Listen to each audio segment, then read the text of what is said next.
The irreversible step was taken in the dark. In April 1918, the Royal Navy steered 3 obsolete Apollo-class cruisers directly into the teeth of the Belgian coast-shore batteries. These were not combat vessels anymore. The ships, named Thetis, Intrepid, and Iphigenia, had been stripped of their traditional naval purpose. They were packed with concrete.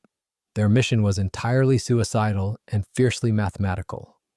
Intrepid and Iphigenia were driven toward the Canal entrance and scuttled under fire. Thetis, crippled and already sinking, grounded on a sandbar and went down in the outer harbor, short of the Canal mouth. The stakes were absolute. By sinking these massive hulls across the choke point of the channel, the British intended to obstruct the route used by German submarines based inland at Bruges. Once the charges fired and the keels settled into the mud, it was meant to be brutally hard to undo. This was not a standard shipwreck. It was the execution of a highly classified area denial strategy. The logic was simple. An obstruction is only useful if the enemy cannot clear it. Senior planners leaned on naval architects to make the blockships as difficult to clear as possible. The goal was delay, not magic permanence. The 3 blockships were modified to ensure they could never generate buoyancy again. Compartmentation was compromised and openings were left so that flooding could spread, denying salvage crews the easy option of sealing one clean, intact zone and pumping it out. Explosive charges were used to blow out sections of the bottom, ensuring rapid sinking and complicating any later attempt to refloat the hull. The historical record leaves no doubt about the intent. Contemporary accounts leave no doubt about the intent. The blockships were prepared to frustrate salvage as much as possible, piling difficulty on top of difficulty before they ever sailed. When the explosives tore the bottoms out of the 3 ships, the sea rushed in, and the concrete payloads drove the twisted steel deep into the canal floor. The structures were instantly transformed from vessels into immense, shattered concrete breakwaters. They were meant to be agonizingly difficult to shift. To understand the genius of this destruction, one must look at how ships are traditionally saved. When a normal vessel sinks, salvage engineers rely on isolated compartments. If an operational team can seal off an intact section of a sunken hull, and they can pump the water out of that specific zone, the resulting pocket of air provides localized lift. The director of naval construction understood this vulnerability perfectly. To deny a hostile salvage crew the gift of easy compartment isolation, the ships were prepared so flooding could communicate between spaces. Whatever intact bulkheading remained was no longer a reliable ladder back to buoyancy. The addition of the concrete payload was the final lock on the vault. Concrete does not just add weight, it shifts the center of gravity permanently and hardens around the structural ribs of the ship, fusing the payload to the steel. When the bottom charges blew and the ship settled, the concrete ensured that the twisted metal could not simply be cut apart and removed in small pieces. The wreck had to be dealt with as a single, massive, uncompromising dead weight. Any traditional attempt to pump them out would fail because the bulkheads were gone. Any attempt to lift them mechanically would fail because the structural integrity of the hulls had been deliberately obliterated. The raid was daring, but the blockade was not flawless. Within a few days, German clearing and dredging work reopened a passage, and submarines could slip out during high tide. But the perfection of the British design created an unprecedented crisis when the conflict finally ended. The Armistice silenced the guns, but the commercial port of Zeebrugge remained entirely choked off. The lifeblood of the Belgian coastal economy was blocked by 3 insurmountable mountains of concrete and steel. The British government was now obligated to clear the very channel they had permanently destroyed. The burden fell to Commodore Sir Frederic William Young, one of the Admiralty's leading salvage officers. By the end of the war, the salvage section was being wound down, but Admiralty salvage units still labored on the Belgian coast, fighting to clear Zeebrugge and nearby harbors of the wreckage that war had piled into the water. He arrived at a ruined industrial landscape. The water was dark, the shoreline was littered with unexploded ordnance, and waiting for him at the mouth of the canal were 3 old Apollo-class cruisers packed with concrete, their bottoms blown out and their interiors left deliberately hostile to salvage. He was handed a paradoxical mandate. How does a salvage engineering team defeat an obstacle designed by their own naval architects to be physically permanent? The placement of three massive cruiser hulls across a dynamic waterway creates an immediate geometry trap. The ocean does not simply flow around an obstruction of this size. A sunken blockship acts as an artificial reef, instantly altering the fluid dynamics of the coastal zone. In the Zeebrugge Canal, these three steel bodies formed a rigid dam against the aggressive tidal currents of the North Sea. The water hit the twisted plating, lost its velocity, and dropped its suspended sediment. This was the foundational mechanism of silt burial. Every incoming tide carried vast loads of sand and dense coastal mud. As fast-moving currents collided with the steel barricades, the flow slowed and dropped part of its suspended load. Without kinetic speed, the water could not carry its suspended load. The particles rained down around the three wrecks in a continuous underwater storm. Over months of relentless tidal cycles, the sea continuously repacked dense sand against the outer hulls and deep into the open voids of the lower decks. The aggressive tidal action guaranteed that the structures were never stable. They were actively sinking deeper into the soft geology of the canal. The physics of this burial operated without pause and without mercy. Sand underwater does not behave like dry earth on land. When fully saturated, marine silt acts as a heavy, abrasive fluid that flows into every available crevice. Once it settles and compacts under the intense pressure of the water column above it, it hardens into a dense matrix. A single cubic yard of saturated marine sand can weigh on the order of a few thousand pounds, and depending on its mix of sand, silt, and water. As this heavy material filled the immense inner volumes of the cruisers, the dead weight of the wrecks climbed exponentially. The solid concrete originally poured into the ships became a secondary problem compared to the tens of thousands of tons of packed sediment locking them down. The specific geometry of the sunken cruisers made this compounding weight problem mathematically devastating. Because the lower sections of the hulls were completely open to the sea, the ships functioned as massive sediment traps. Silt washed straight into the engine rooms, boiler spaces, and flooded lower decks. Attempting to pump this material out mechanically was completely useless under the ambient conditions. If a salvage crew managed to clear 50 tons of sand during a brief slack tide, whereas the next surging tidal current would simply deliver 70 tons directly back into the open voids. The sea was running a continuous conveyor belt of heavy mud directly into the center of the blockships. This dynamic loading environment created a lethal threshold for heavy marine salvage operations. Surface cranes, derricks, and standard lifting barges operate on fixed structural limits. They can safely handle the known weight of steel plating and concrete blocks, but the three cruisers were no longer just static objects resting on the bottom. They had become entirely fused to the seabed. The tightly packed sand acted as an unyielding mechanical lock, wedging the deep steel frames into the deep mud of the canal floor. The friction generated by thousands of square feet of buried steel pressing against compacted silt meant the required lifting force was multiplying every single day. The salvage engineers faced a constantly shifting equation where the variables only increased the physical danger of the site.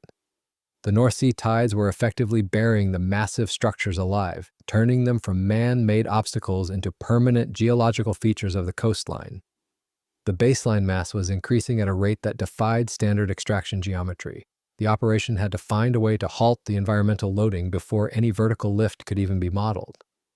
The tidal flow across the canal had to be forcefully managed, and the relentless influx of heavy mud into the ships had to be stopped. With the total mass climbing far beyond the capacity of any mechanical crane, how could the salvage section stabilize the continuously filling voids? Sealing shattered steel underwater presents a brutal trade-off. Engineers can either attempt to measure, cut, and weld bespoke metal plates to perfectly match jagged explosive voids, a process requiring months of precision diving, or they can abandon custom fitment entirely and force a massive, prefabricated barrier over the destruction. Commodore Sir Frederic William Young chose the uncompromising application of rigid geometry over delicate subsea reconstruction. Young's teams leaned on prefabrication wherever they could. Inside the Admiralty, he was already associated with a standard patch, a modular timber repair built topside and bolted over damage when time and docks were scarce.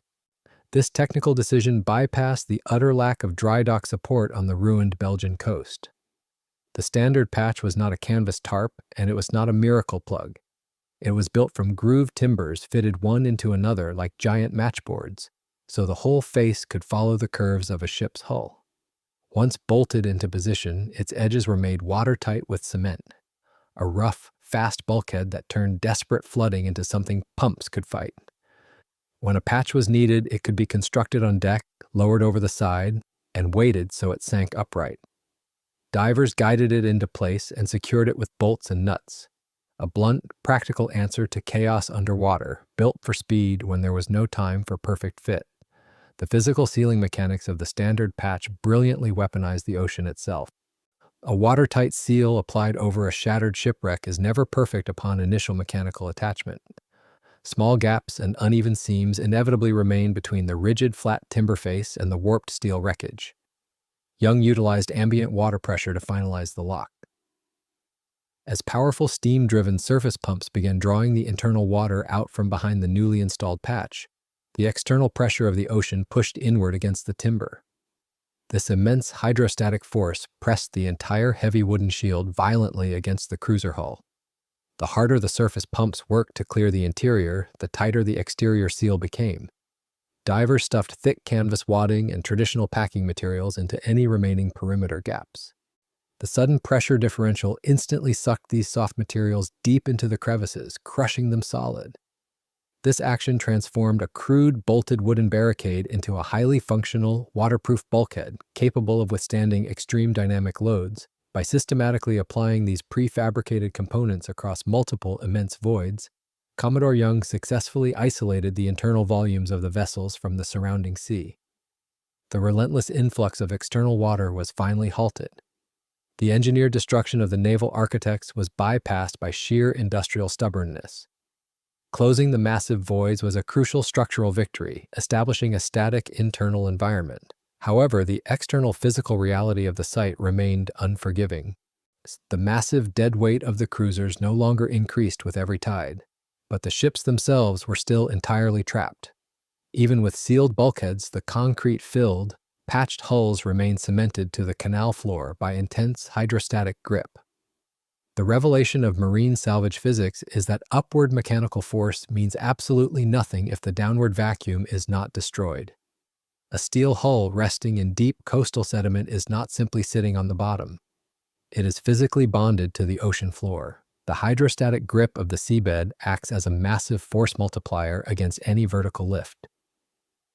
In soft sediment, mud can seal around the lower contours of a hull and generate powerful suction. When you pull upward, the seabed can pull back, adding a hidden holding force that can dwarf the steel itself. To free a sunken structure, engineers must defeat this friction directly. They must destroy the suction before they apply vertical tension. Commodore Sir Frederic William Young commanded the tactical operations on the Belgian coast by refusing to fight the vacuum with brute force alone. His crews initiated an aggressive campaign of mud suction breakage. The objective was to physically sever the connection between the steel plates and the ocean floor by injecting a chaotic layer of water directly into the interface. In this phase, the fight was not heroic, it was relentless.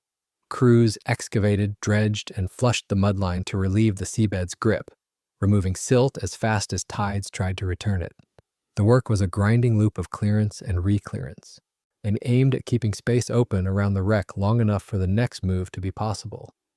The combination of localized high-pressure jetting and macro-scale current deflection finally broke the hydrostatic grip. The vacuum collapsed entirely. The immense, crushing friction of the seabed was defeated by the sheer volume of injected water and sustained dredging. The heavy cruisers were no longer fused to the geology of the Belgian coast. They were now independent objects resting loosely in open trenches. Suction broken, the massive deadweight must now be vertically displaced, but it still exceeds standard mechanical lift capacity. The instinct in heavy industrial extraction is brute force. On the Belgian coast, the smarter choice was persistence. Cutting away what could be cut, dredging what had to be dredged, turning water itself into the lifting engine. Heavy steel cables were passed under wreckage by divers and secured to lifting craft and pontoons sunk alongside. Where compartments could be made watertight, pumps were set going. And as the tide rose, buoyancy and pumping did what winches alone could not. The wreck came off the bottom, was edged away from the critical line of the channel, and set down again when the tide fell. It was not one spectacular lift, it was a repeatable sequence. Expose, rig, pump, lift on the tide, shift, and repeat. Until the obstruction finally stopped behaving like geology and started behaving like something human hands could move. With the engineered obstacles finally raised and shifted, what was the ultimate impact on the coastline? The operational window to erase the scars of naval conflict from the Belgian coast was brief and absolute. But it did not end neatly on a calendar page. From 1919 into early 1921, clearance work dragged on through mud, wreckage, and money. The mandate extended beyond the 3 original blockships into a crowded perimeter of sunken craft and deliberate obstructions that had to be cut down, lightened, dredged around, and shifted. The successful clearance of the main Zeebrugge Canal marked a definitive shift in the nature of post-war marine engineering. Moving the massive, shattered hulls of the obsolete Apollo-class cruisers out of the primary navigation channel fundamentally altered the status of the waterway. They were no longer treated as immovable barricades. Once salvage crews dragged the steel corpses fully clear of the critical commercial depth, the deadweight stopped defining the port. This total physical removal triggered the immediate restoration of commercial maritime access. The deep water path was declared officially open, allowing heavy draft merchant vessels to transit the exact coordinates where the wartime combat engineering had originally taken place. The institutional significance of this sweeping campaign resonated far beyond Belgium. The wartime plan had aimed to create an obstacle that would resist clearance. The post-war work proved the opposite lesson. Organized salvage can, eventually, defeat almost any obstruction, but only at the cost of time, labor, and sustained industrial force. By early 1921, the last of the blockships had been moved enough for the channel to be used with freedom, even though further effort was still required before every obstruction was gone for good. They had initially entered a coastal environment defined entirely by unexploded munitions, crushed steel ribs, and intentional structural chaos. They departed, leaving behind a clear, highly navigable commercial waterway. The true heroic nature of this extensive endeavor was not found in sudden, fleeting moments of glory. It was entirely rooted in the relentless, grinding application of heavy mathematics, industrial logistics, and raw physical endurance. The surface crews operating the heavy salvage fleets and the divers working completely blind in the dark coastal water systematically broke the ultimate naval blockade. Through cold, uncompromising operational logic, they successfully erased the tangible legacy of the naval conflict and permanently restored the vital flow of international maritime trade to a shattered European coastline.